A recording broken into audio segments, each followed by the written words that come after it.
So we came together today, Downtown in Business, the Northern Power Towns organisation, Atkins Realis, to host a conference looking at some of the issues that affect the towns across the north, particularly those towns down the M6 corridor. Well, we've had 100 people from the public and the private sector celebrating the fact we've got a government that's very pro-business and they're very committed to the regeneration of the north. Northern Power Towns has been existing for 6 years.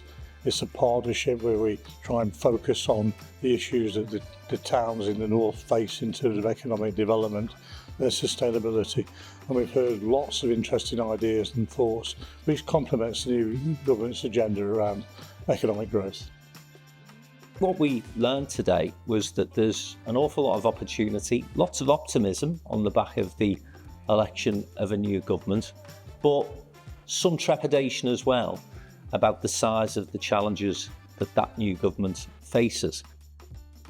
I think if you listen to what representatives from both the public and private sector were saying today, then there is reason to be optimistic. I think there's a real appetite for people to come together and work in partnership, which is great. I think there is a genuine sense that the government mean what they're saying about economic growth, and the way in which we can do that obviously is going to be better connectivity across the north of England, improving productivity, which means investment into infrastructure and indeed into house building and development.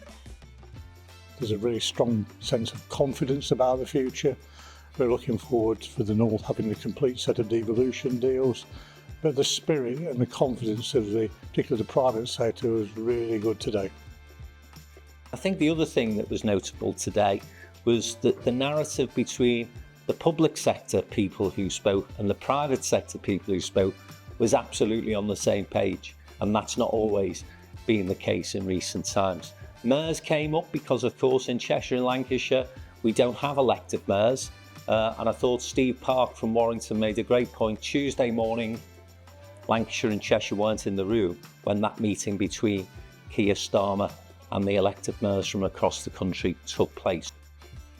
We'll be producing a short report on today's discussions, and we'll hopefully be coming back in September to meet with government ministers to discuss and implement some of the ideas that came from today's conversation.